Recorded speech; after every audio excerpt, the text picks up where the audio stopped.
Good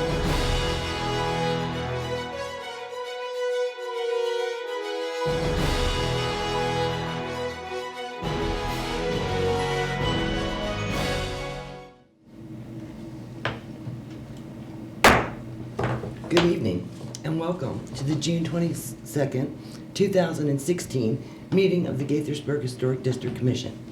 Let us start with a roll call. To my left, Trudy Schwartz, Community Planning Manager. Frank Johnson, Assistant City Attorney. Mark Feinstein. Mary Jo LaFrance sitting in for Chris Kurtz. Dean Ventola, Vice Chair temporarily tonight. Robert Love. Chris Berger. We have a quorum. I will now read our opening statement. This commission is empowered to act under the Article 12 of the City Code of Gaithersburg. The technical qualifications of the staff of this commission and its members of the commission are on file with the City of Gaithersburg and are available on request to any applicant, and are hereby made a part of the legal record of each and every application heard today. Each application heard today is considered on its own merits and is not to be considered as establishing a precedent for any other application. And I'd like to begin with approval of the minutes. I move that we approve the minutes. Second. I'm going to abstain. Vote. Vote. Say all those in favor? Oh, all those in favor? Aye. Any nays? Any nays? No. Okay, great, thank you. And it's usually helpful just to go ahead and recount what the vote was, which I think it was 3-0 and one abstention. Yes. That's right. Are you doing the count, Chris? I am. Thank you. Okay, the motion passed. And first item on our agenda is Historic Area Work Permit Reviews. HIST 7320-2016, 3 East Diamond Avenue. Does anyone in the audience want to speak on this matter? Are you going to ask about Are there conflicts? any conflicts on the board? No. Nope. Great. Is there a staff presentation? There is. The subject building is at 3 East Diamond, and it's located here. The two-story industrial building was constructed in 1917 and is known as the Thomas Cannery. It is both individually designated by the city and listed on the National Register of Historic Places. The applicant seeks to place a building sign on the north facade in this location. According to Section 24-227A of the City Code, a historic area work permit is required for work on a designated historic resource. The proposed 4-by-6 foot sign will be 24 square feet and will be constructed of half-inch thick PVC. The sign is proposed to be rectangular shaped and contain the name of the company in white letters with a gold logo. And here is a mock-up of what it may look like when it's on the building. The sign's hanging bar on the back is to be mounted centrally to the brick wall on the north elevation. It will be externally illuminated by the existing gooseneck lighting, which they are up here. The proposed sign conforms to the City of Gaithersburg Old Town District Design Guidelines. Are there any questions? No. Okay, is there an applicant testimony? There is not. Great. Any discussion? No. Is there a motion? Good. I make a motion that we approve the sign based on staff recommendation. Second. Ready for a vote? Mm-hmm. Aye. All those in favor? Just- All those in favor? Aye. Aye. And that's with the one condition, right? Yeah, it must, Yeah. must receive a permit. Okay, great. Next is HIST 7337-2016, 124 East Diamond Avenue. And let's see. Are there any conflicts? No. No. Great. Is there staff presentation? There is a staff presentation. The subject building is at 124 East Diamond at the corner of Park Avenue and East Diamond Avenue. It's known as the Exchange Building. It was constructed in about 1903 and served the city's telephone exchange center until 1937. It was doubled in size in 1987 when an addition was built to the rear, which is this section right here. The applicant seeks to replace wood decking and steps on the north, south, and east elevations with Trex and install a fence access panel on the west elevation. Here's the decking and porch stairs on the south elevation, and here's where the fence access panel will be located. According to section 24-227A of the City Code, a historic area work permit is required for work on a designated historic resource. The HDC approved HIST 7196-2015, alterations to exterior and environmental setting at its December 16, 2015 meeting. Work is underway on that project, and the applicant has decided they would like the existing decking and stairs to match the new Trex decking. So what was approved was a new ramp here on the west elevation, and that was approved to be Trex. And also approved was the removal of the existing ramp here on the north elevation, and they were allowed to add Trex decking. So now they would like to make the landing, the decking on the north elevation, which is currently wood, they would like that to be Trex. They would like the stairs and the decking on the east elevation, which is currently wood, to be Trex. And they would like the stairs and the decking on the south elevation, front porch, to be Trex as well. And it's only the decking and stairs, not the railing. The railing should remain wood. This is a representative example of Trex decking. Here's the stairs and decking on the south elevation, which is the front porch. As you can see, they're in pretty bad shape. And here's another view of the same porch. And here is the decking and stairs on the east elevation. Same elevation. And this is the existing wood decking on the north elevation. Mr. Brian Cable is here if you have any questions from Thibodeau Mortuary Services. Very good. If you'd like Would to you come to the podium. Come to the podium, sir. I should continue before he gets started. Here's, as I mentioned, this is where the fence access panel would be located, on that wood fence located on the west elevation, and this is where they propose to put it, just a cutout of the fence so they can access the AC units behind. Do any of you have any questions for the applicant? I Would do you as like well. to go? Sure, I have a couple of questions, I guess starting with the fence itself, and trying to understand I mean, you have, from what I could tell from the plan, appears to be access to those mechanical units already from the rear. There is not. Sir, if you could, just for the record, Oh. identify yourself I'm and... Brian Cable from Thibodeau Mortuary Service. Thank you. Yes and no, I guess, is a better response to that. The way the access ramp comes into that side door, it is about roughly 3 feet up from where the HVAC systems are. So if you could imagine, you come here on the deck, the HVAC systems are down here. It's also good to note that piece of privacy screen technically isn't connected to either building. It's just setting on 2 4x4s that far off of each one of those buildings. We would propose to put in a new one if need be to, make it more aesthetic. It's just, we were instructed by our contractors that it's probably a good idea to have a trap door to get in, and it wouldn't be noticeable, just in case there is an issue with the HVAC systems that are there. Yeah, I guess, so it wasn't built per the plan that's at least on our screen right now that No, it has the wasn't stairs. included with that plan. Huh? It wasn't included with the... No, I'm saying the stairs that come down into that mechanical enclosure. I think that they are, but Okay. that's I guess you should ask that question of the applicant. The stairs that are on the plan, are they in place? They are not as of yet. By putting those stairs in place, we would have to lose one of those HVAC systems. Okay, so It just, the They're bigger than- HVAC systems are a lot bigger than those little squares on the plan. okay. I was just trying to figure out Yeah. why it was necessary. Yeah.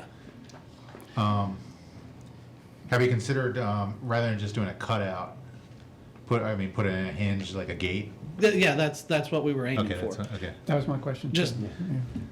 okay. cut it out, put some hinges that nobody will ever see. Okay, that makes more And sense. just, yeah, very discreet. Okay, and then my question about I don't have any issues with the decking as long as the edges are not shown there. But I was a little confused when reading through the document about where the proposed railing is going to go. Which porch are the railings going to be on? Give me just a moment to orientate myself with the drawing. On the north side of the building, those railings are all getting replaced to match the stairs that are going in. That whole railing and columns are being replaced. Okay. In the south side, we have, I think, proposed railings there on that porch as well. I think that was part of our ADA package that was presented to bring it up to code. And that we were told, had to be wood. The deck is, the ramp is Trex top, and we just want everything to match. I mean, it would be the same stock. I guess my I don't think tonight is anything about the rail. tonight's not the railing, it's just the deck? No, it's just the decking cool. and the stairs. Because we already addressed the railings in a prior, I think it was December Yes. meeting. Yes. Correct. Okay, I couldn't remember if this, I knew we addressed it for the other ones, I couldn't remember if we addressed it for the south one. Yeah, because I recall the ones that are closest to the sidewalk, I had concern that they were Yeah. going over the sidewalk. Right. Which I'm just curious if they are. I'm not 100% sure. I believe we've tabled that plan to even put railings there. That's true. That's right. That's what you guys were thinking. That's right. It was it's 2 steps. Right, So, right. Yeah, that's all I have then. My turn? Okay. I did have a question about the access. Was it going to be a panel or not, or an opening? And you answered that. Not that it matters to us, but it looks as if when, I'm looking at the plan, when you open that gate, there is a mechanical unit, condenser right there. Is that your hope to service it from that back part, or that's not going to be where it's shown? that's all of those mechanical units are relocated, juggled around, and So, tucked okay. up. It's just so Okay. that if we have to get in there, we can. Okay. Chris, I have a question for you. Do Yes. you have any photos of the Trex that has been installed? I went over there and took photos of the front, and I didn't see any Trex installed Did yet. you guys install any? We did install the Trex on on this plan that shows proposed ADA ramp, yes. Okay, is that the hatched one? No, it's the one towards the It would back of be, the, yes. I say, Yeah. okay. And there's no photo of that or anything? I didn't see it yet. Here's where I'm going with my question, and Give it's me really 10 my minutes, I'll be issue. right back. No, that would be awful of me, no. But if we look at the photo of the example of the Trex, I think it's photo 7. Yeah, photo 7. Is that what you guys installed? It's all one color. That's a good thing. It's not the dark color, and it's more like the center one. It's Well, the center looks like it's the 2 outside. okay. So Forgive is me, it- I am colorblind. So No, okay, well, that's okay. My big question is, it's not going to be two-tone, which is a great thing. But- it does have the deck itself is not two-tone, but the Trex planks. Have variated color? To make it good. natural. That's actually what I was hoping for. Yes. That's wonderful. Okay, no more questions. You addressed what was the fence door and all that. That was definitely what I was going to look at, and also the Trex itself. And forgive me if you guys have talked about, why not. And did you look into replacing it with wood? Yes. Or what was the reason why not?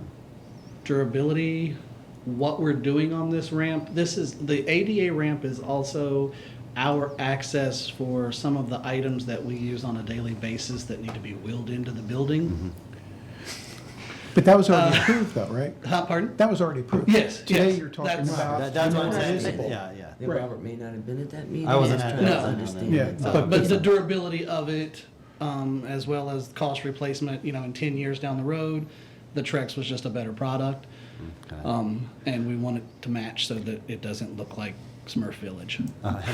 Have you had any problems with the Trex that you have installed so far? It's been in 3 days. Oh, I can tell you from personal experience, Mm-hmm. none. We have that on my family's farm. Not an issue. Not the first nail pop, not the first buckle or splinter. And as long as you stick to the manufacturer's guidelines, it's gonna need extra support so it won't bow. You should be Correct. fine. Yes. Yeah. I have no further questions. Would you guys like to discuss anything? No, I think I've already Is there a motion? vetted. Don't forget to ask if there's anyone that would like to speak from the public. I'm sorry. Just for our Is record. there anyone in the audience that would like to speak for this application or against this application? Seeing no one, I will proceed to ask, is there a motion? Sure. I would like to move that we adopt the staff's recommended motion, that we approve historic area work permit, HIST 7337, 2016, replacing the wood decking and steps with Trex and installing the fence access panel that'll be on a hinge, finding it's in compliance with 24-227 of the city code with the two conditions. One, that all railings and columns must remain wood, and two, the ends of all the Trex boards must be covered by trim.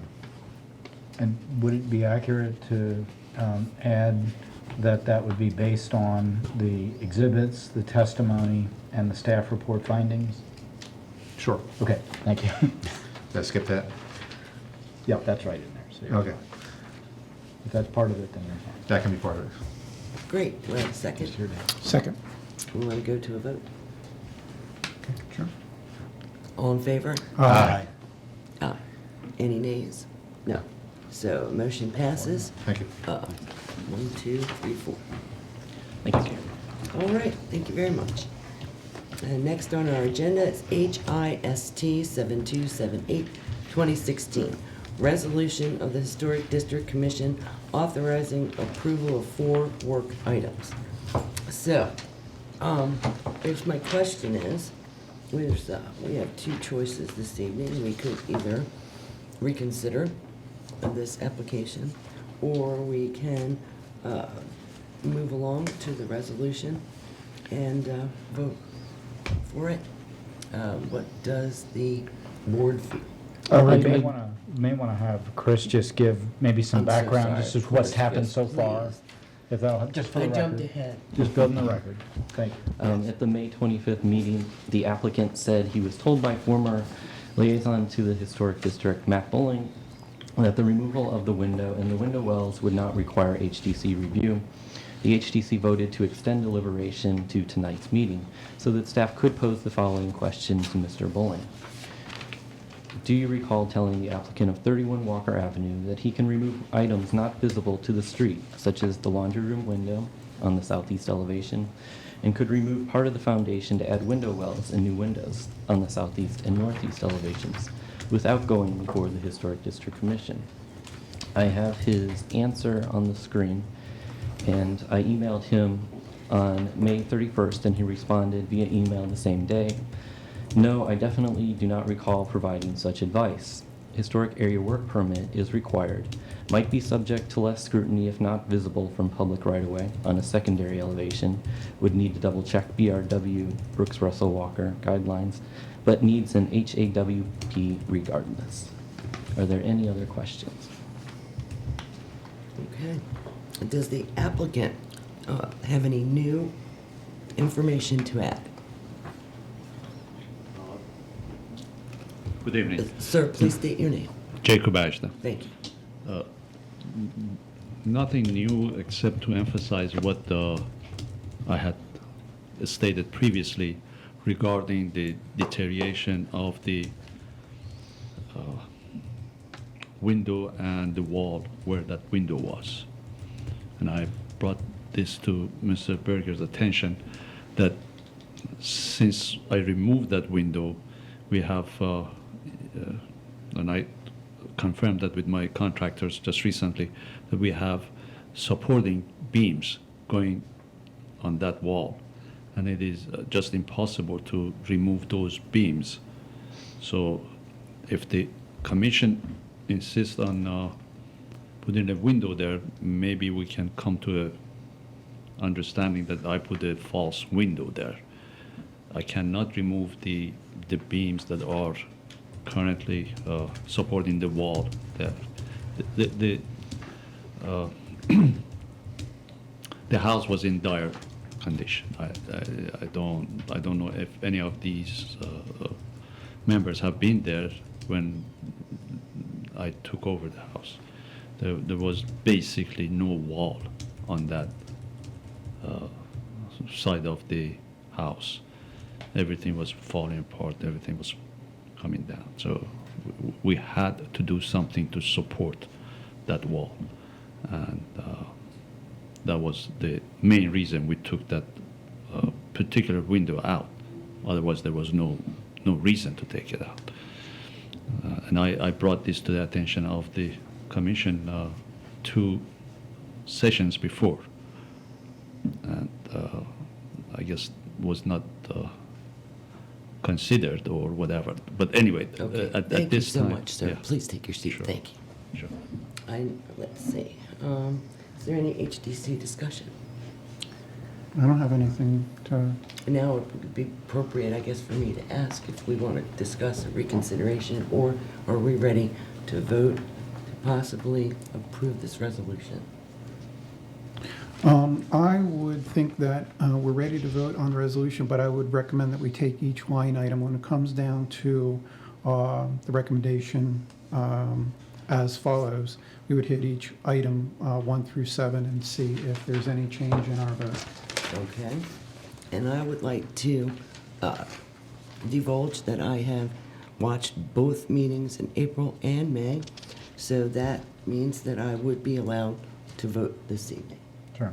Now, one difficulty is that just by way of background, that the resolution was written up to record a decision made actually in, was it April or May? Is it accurate? April.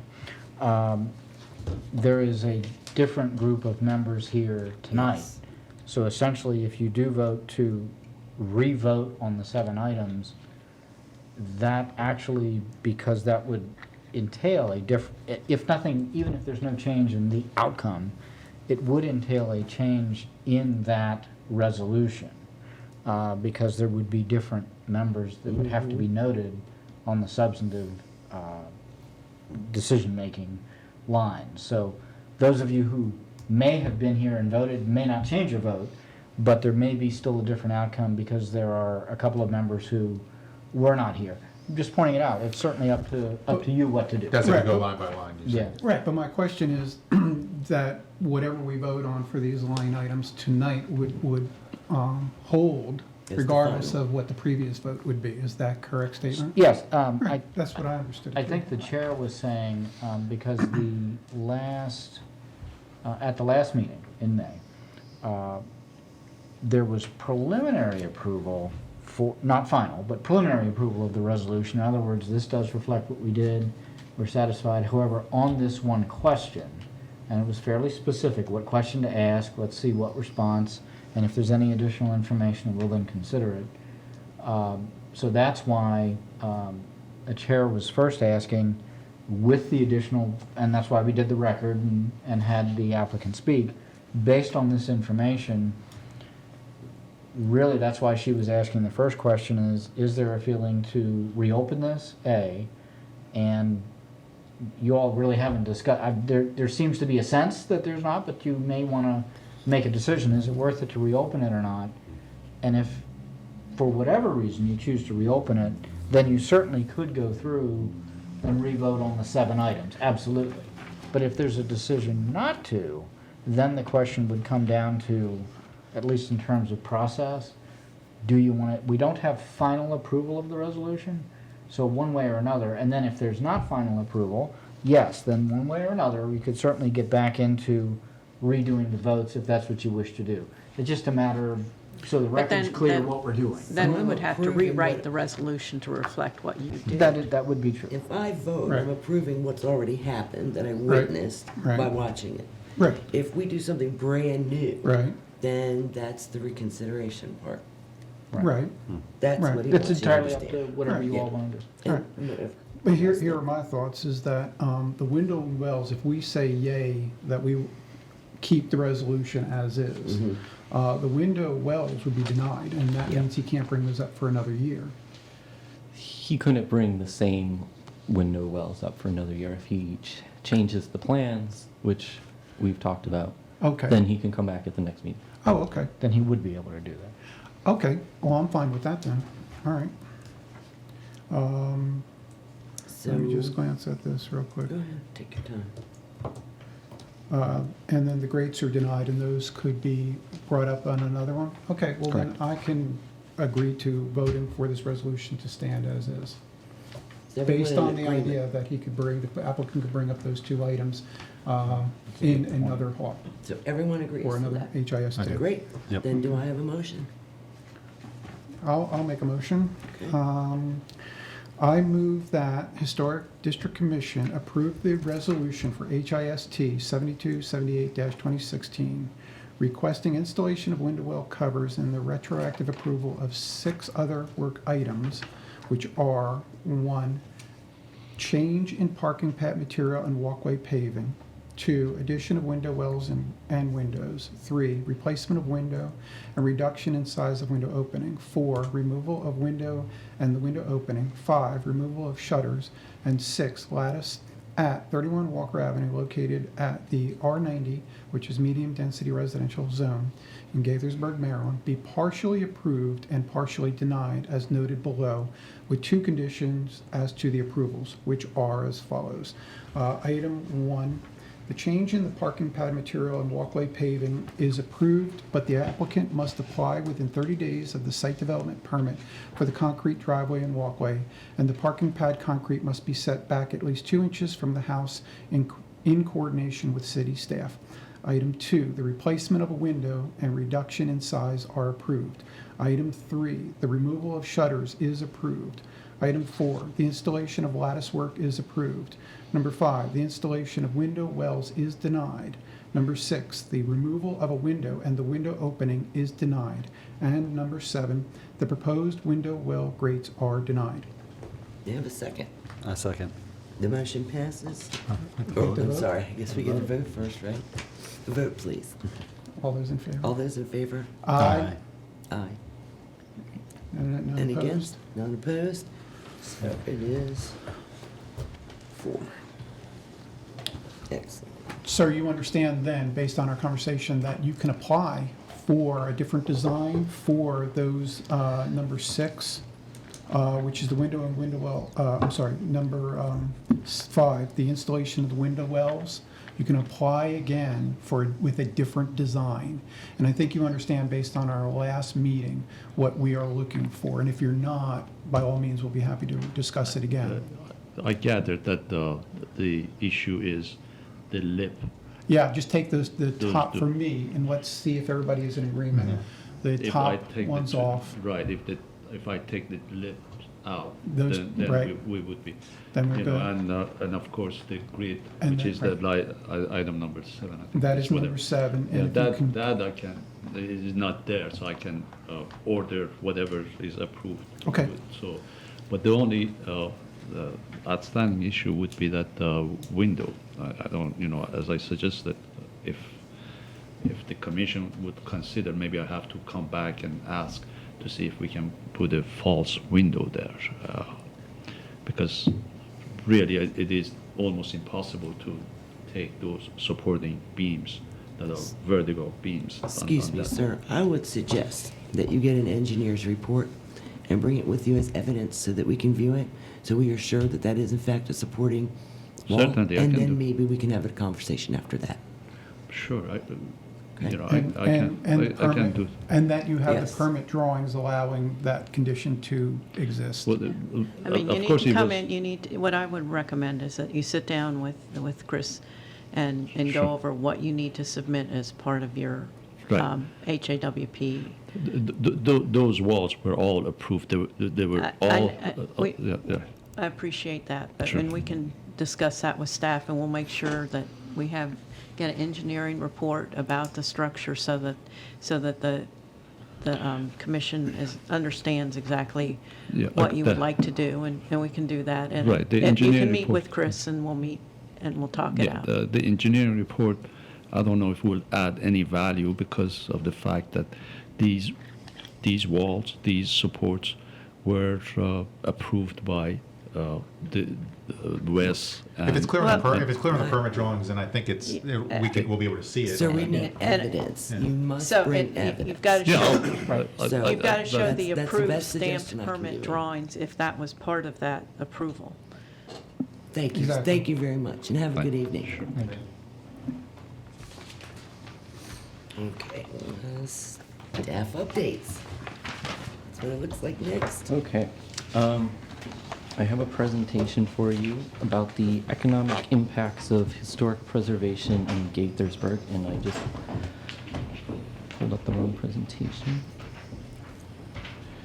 I've been working on this study when time permits for a while now, and I'm finally at a point where I can share my results with you. The end result will be a white paper, and I will present my findings to the Planning Commission and the Mayor and City Council. So I seek your input tonight on tonight's presentation before I wrap up the project.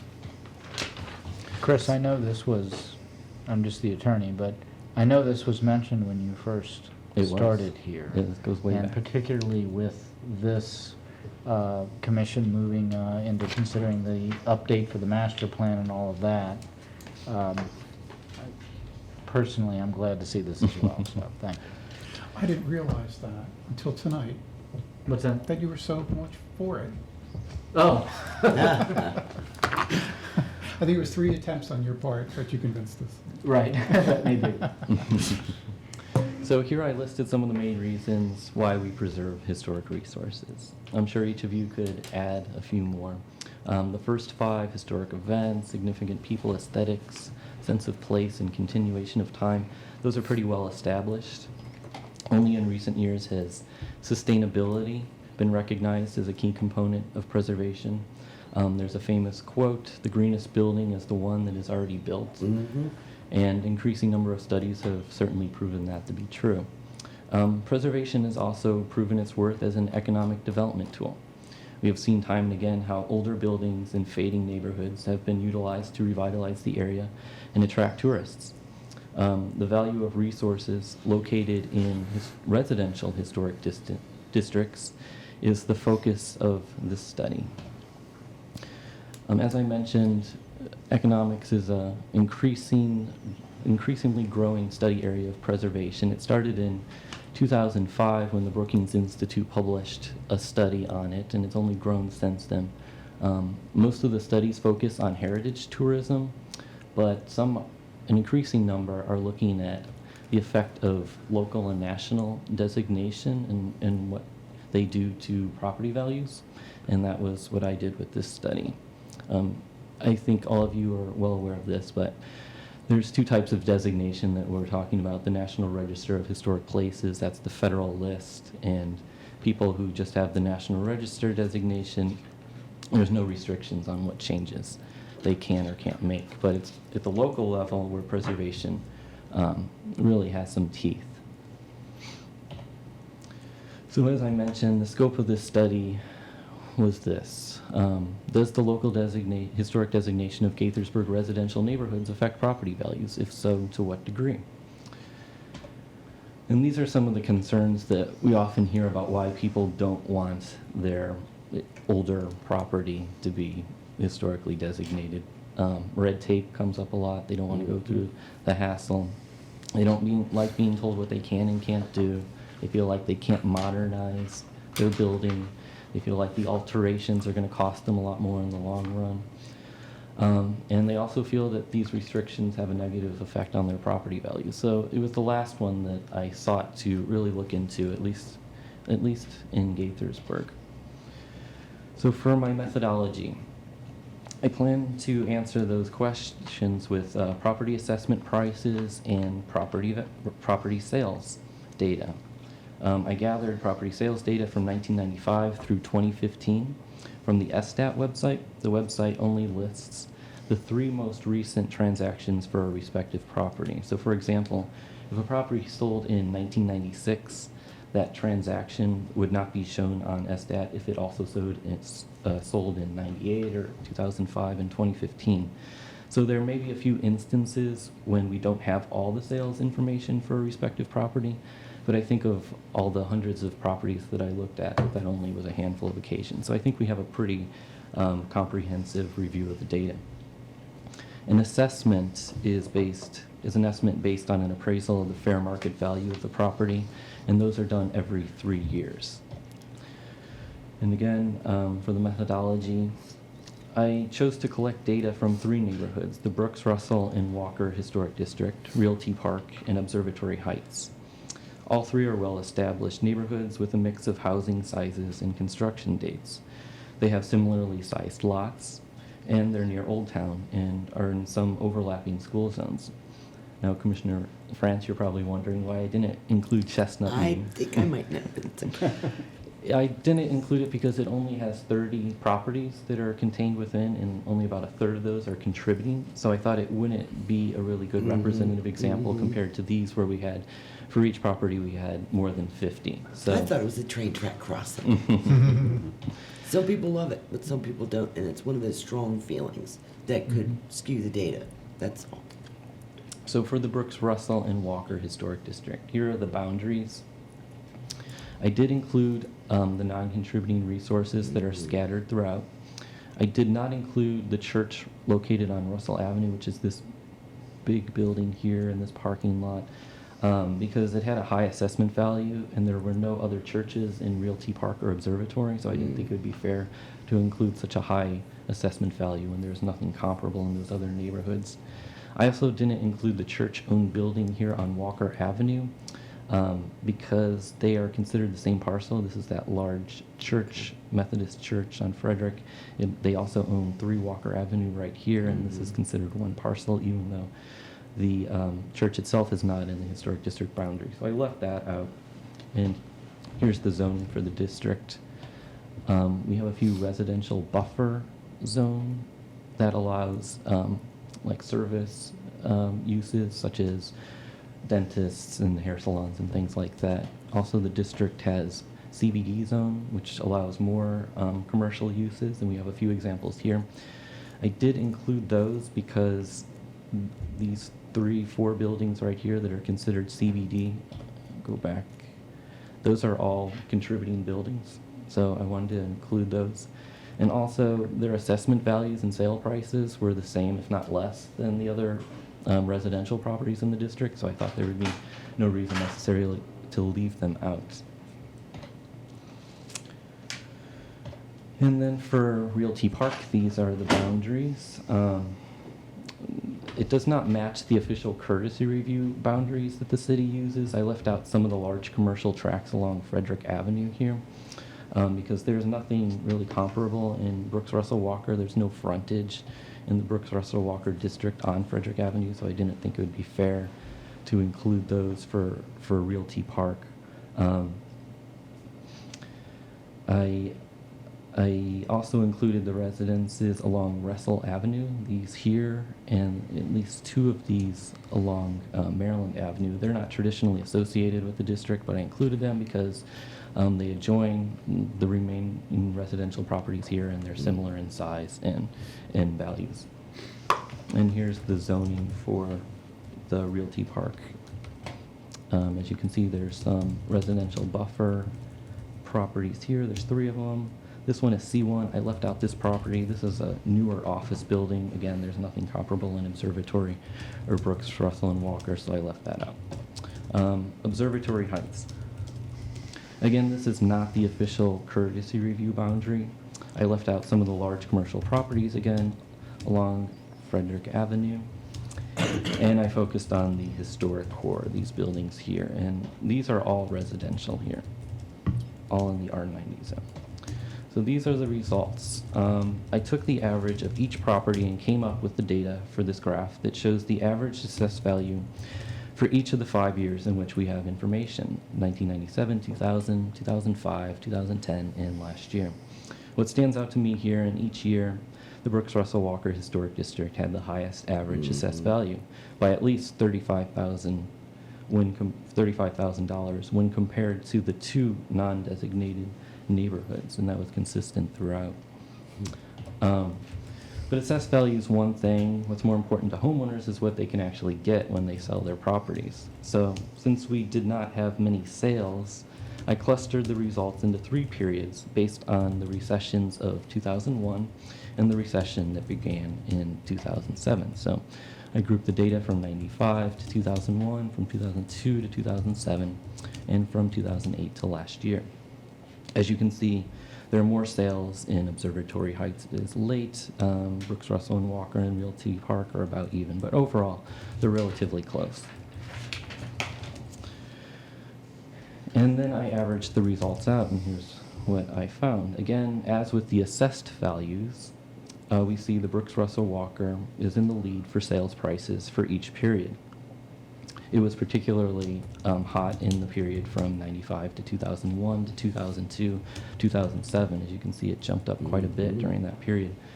The average sale price went up 112% compared to 82% for Realty Park and 85% for Observatory Heights. So they were all doing extremely well, and all of them came back to earth a little bit. But as you can see, the Historic District did extremely well. And here's another graph that shows I had 54 total sales from 95 to 2015 for Brooks Russell Walker, 56 for Realty Park, and 59 at Observatory. So I ungrouped them from when I added them all together for these 3 periods and just put them on this scatter plot. And you can see the linear line that kind of averages things out.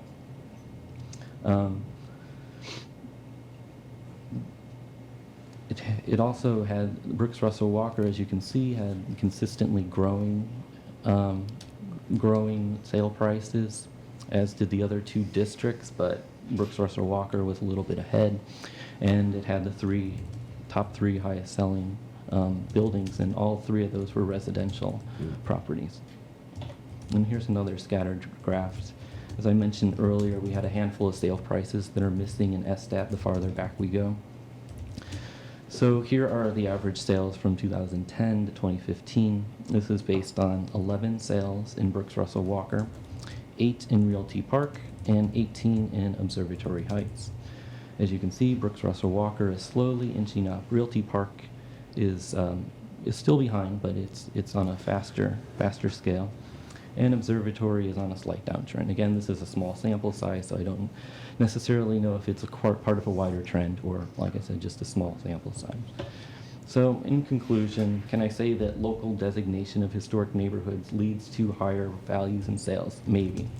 But I think we can definitively say that local designation of the Brooks Russell and Walker Historic District has not negatively affected property values when compared to similar neighborhoods. And combined with the county's 25% historic tax credit for routine maintenance and repairs, it could really pay off both in the short and long term to live in a historically designated neighborhood versus a non-designated neighborhood. And no matter what the data show, we don't preserve buildings for the financial reasons. Of course, we preserve them because they're physical manifestations of our past, and they tell us who we are and where we came from and link us to events and people that came before us. They also represent outstanding architecture. The financial benefits are just a positive byproduct. So, as I said, I will continue working on this, wrap it up, present it to the Planning Commission and the Mayor and City Council, and if you have any comments, questions, or suggestions, please ask. I think that's just wonderful. Excellent. Thank you so Great much. job. Really great. And just a little tidbit, 102 Chestnut Street was owned by its previous owner for only a year and a half. And our previous commissioner, Philip Wessel, bought it for exactly the same price they paid for it a year and a half later. So that was really exciting. Yeah, yep, absolutely. Very good. No, I think you're doing a fine job. Thank Thanks. Very impressive. Thanks. All right. Now, is there any commission updates? I do have a few more staff updates. Oh, sorry. That aren't on there. So, The Montgomery County Heritage Days. I have a few pamphlets. They are this weekend, June 25th through 26th, and events are scheduled at the Community Museum on Saturday from 10 to 4 and Sunday from noon to 4. Activities will also take place at the Observatory Park from noon to 4 on both days. So like I said, I have 2 of these pamphlets. If anyone's interested after the meeting, I could hand them out to those interested. And I think, Frank, you had an update that you wanted to give on the Yes. real estate disclosure letter. Yes, if you recall, we had a discussion, I think it might have been February and March, actually January too, if I'm not mistaken. Because the first question was, for home sales, are people adequately notified that they are moving into a historic district? Yes. And the first thing we did was check on it and find out, well, in fact, there is a requirement because we have adopted the part, several parts of Montgomery County law, the city just applies automatically, and that's per the city code. Well, that particular chapter was one of them. And it's fairly clear that it should be, they need to notify a buyer not just before signing the contract, but before making the offer, really. So they need to be notified right up front. And that's true, not signing the contract to make an offer to buy is really what we're getting down to. In any event, we considered what to take a look at. It's really the Greater Capital Area Association of Realtors. In this area, they basically provide the real estate forms, including the disclosures, whole list of disclosures. So we did some research on that. Actually had some help from Lauren Klingler, who is our paralegal for City Legal Services, and Trudy also was able to get some copies of the disclosures, so we were able to see what was happening.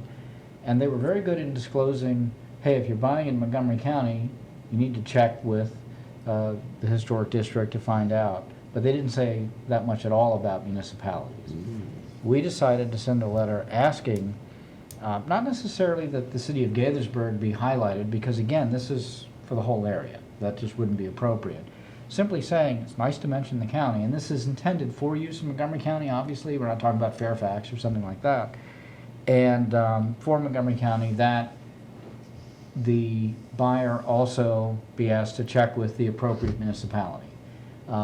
Because when you're buying a house, you're probably going to know, even in putting in the offer, are you within the city limits or not, because that even affects the amount of taxes you're paying, what the background is.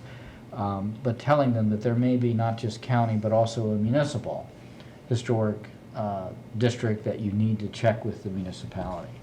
And there were a couple of changes related to that, but that's what we proposed. Well, I got a call from Catalin Peter, and that was the first thing. He said, we've got a call from Catalin Peter.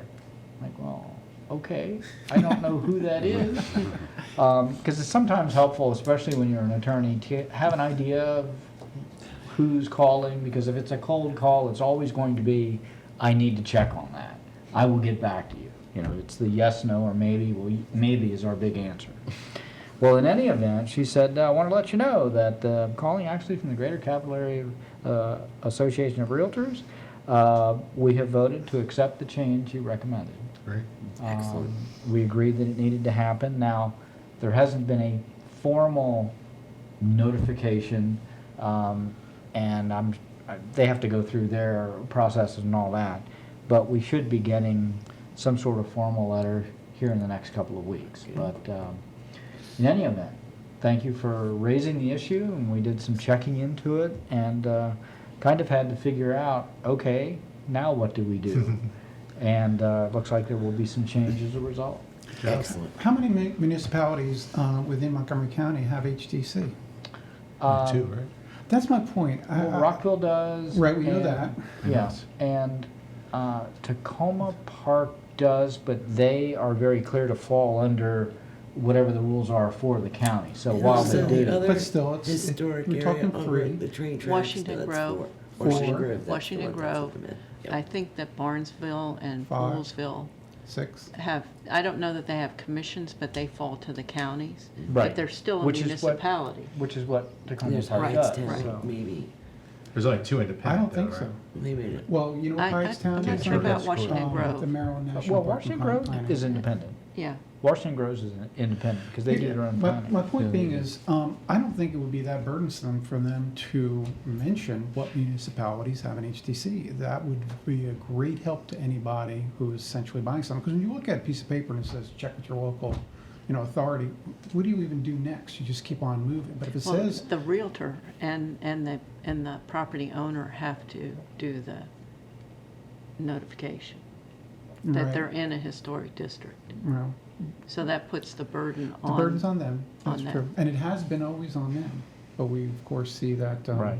that People, yeah, it doesn't always happen. Right, so my point is that just having the county just add 6 names or whatever to the statewide municipalities, such as the following municipalities, that would be a great help to That's a good anybody idea. buying. Just, it would be a flag. If I saw, Gaithersburg, I was like, oh, okay, but if you don't see the name, you just keep thinking, well, maybe it's not, doesn't apply.